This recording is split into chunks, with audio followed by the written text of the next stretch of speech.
ಇವತ್ತು ಲೋಕಸಭೆ ಇದೆ, ಸನ್ಮಾನ್ಯ ನರೇಂದ್ರ ಮೋದಿ ಸಾಹೇಬರು ಅವೆಲ್ಲ ಇಲ್ಲಲ್ಲಿ ಅಲ್ಲಿ ಏನಾದರೂ ನಿಂತು ಪ್ರೊಟೆಸ್ಟ್ ಮಾಡಬೇಕು, ಇಲ್ಲಿಕ ಹೊರಗಡೆ ಹೋಗಿ ಪ್ರೊಟೆಸ್ಟ್ ಮಾಡಬೇಕು. ಲೋಕಸಭೆಯಲ್ಲಿ ಹಂಗಿದ್ದಾಗ ನಿಮ್ಮ ಮೇಲಿದ್ದ ಏನು ನಿಮ್ಗೆ ಡೈರೆಕ್ಷನ್ ಇಲ್ಲ, ನಿಮ್ಗೇನು ನಿರ್ದೇಶನ ಕೊಟ್ಟಿಲ್ಲ ಪಾರ್ಟಿಯಲ್ಲಿ. ಈ ರೀತಿಯಾಗಿ ಮಾಡೋದ್ರ ಮೂಲಕ ವಿರೋಧ ಪಕ್ಷ ನಾಯಕರಂತ ಸನ್ಮಾನ್ಯ ಆರ್ ಅಶೋಕ್ ಅವರು ಯಾವ ರೀತಿ ಕಂಟ್ರೋಲ್ ಮಾಡಬೇಕು ಅನ್ನುವಂಥ ವಿಚಾರ ಅವ್ರ ಪಾರ್ಟಿಗೆ ಬಿಟ್ಟಿದ್ದು.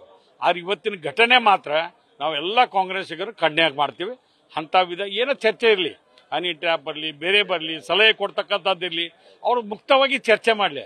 ಅದು ಬಿಟ್ಕೊಟ್ಟು ಎಲ್ಲಿಗೆ ಬಂದು ಬೆಳಗ್ಗೆ ಎದ್ದು ನಿಮ್ಮ ಕಾಲಹರಣ ಮಾಡ್ತಕ್ಕಂಥದ್ದು, ನೀವು ಪ್ರೀ ಪ್ಲಾನ್ ಮಾಡ್ಕೊಂಡ್ಬಂದು ವಿಧಾನಸಭೆ ಅಧ್ಯಕ್ಷರಿಗೆ ಅಟ್ಯಾಕ್ ಮಾಡೋದೈತಲ್ಲ, ಇದು ಒಳ್ಳೆ ಬೆಳವಣಿಗೆ ಅಲ್ಲ ಅಂತ ಹೇಳಿ. ಸರ್, ಸಿಎಂ ಉತ್ತರಕ್ಕೂ ಕೂಡ ಅವರು ಕಾಲಾವಕಾಶ ಕೊಡ್ಲಿಲ್ಲ, ಆಗ್ಲಿಂದಾನೇ ತಮ್ಮ ಗಲಾಟೆ ಶುರು ಮಾಡಿದ್ರು ಸರ್. ಜೊತೆಗೆ ಸದನದ ಪಾವಿತ್ರ್ಯತೆ ಕಾಪಾಡೋ ವಿಚಾರದಲ್ಲಿ ಎಲ್ಲೋ ಪ್ರತಿಪಕ್ಷಗಳು ತಮ್ಮ ಜವಾಬ್ದಾರಿ ಮರ್ತವ ಅಂತ ನೋಡು. ಹಂಗಿಲ್ಲ, ಅದು ಮುಖ್ಯಮಂತ್ರಿಗಳು ಸನ್ಮಾನ್ಯ ಸಿದ್ದರಾಮಯ್ಯವರು 16 ಬಜೆಟ್ ಮಂಡನೆ ಮಾಡ್ರ, ಅವರು ಸಮರ್ಥವಾಗಿ ಉತ್ತರ ಕೊಡ್ತಾರಂತ ಗೊತ್ತಿದೆ. ಆಮೇಲೆ ಕೇಂದ್ರ ಸರ್ಕಾರದ ಲೂಪೋಲ್ಸ್ ಹೇಳ್ತಾರೆ, ಕೇಂದ್ರ ಸರ್ಕಾರ ನಮ್ಮ ಕರ್ನಾಟಕಕ್ಕೆ ಏನು ನೆರವು ಬಂದಿಲ್ಲ ಅಂತ. ಅವೆಲ್ಲ ಲೂಸ್ ಬೋಲ್ಸ್ ಹೊರಗೆ ಬರ್ತಾವ ಅಂತಿಕೊಂಡು ಹೇಳಿ ಅವ್ರ ಭಾಷಣ ಕೇಳಕ್ಕೆ ಅವ್ರು ತಯಾರಿಲ್ಲ, ಅವ್ರು ಮನಸ್ಸಿಲ್ಲ.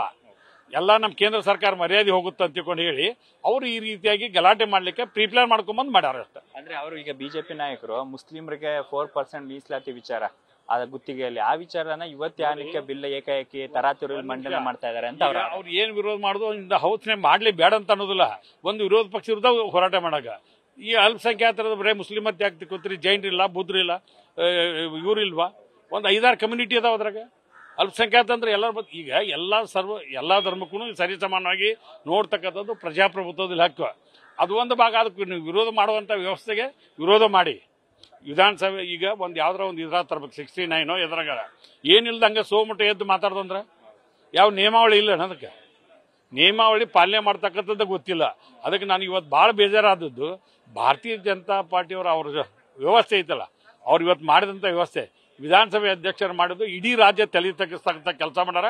ಅವ್ರಿಗೇನು ಒಳ್ಳೆ ಬೆಳವಣಿಗೆ ಆಗಿಲ್ಲ. ಇವತ್ತು ನೋಡಿ ಇಂಥ ಸಣ್ಣ ಹನಿ ಟ್ರ್ಯಾಪ್ ಇವೆಲ್ಲ ಇಷ್ಟೆಲ್ಲ ಚರ್ಚೆ ಆಗಿದ್ದು ಯಾವ್ದು ಮಾಧ್ಯಮಗಳಲ್ಲಿ ಬಂದಿದೆ? ನಿನ್ನೆ ಇವತ್ತೇನು ಬಂದಿದೆ?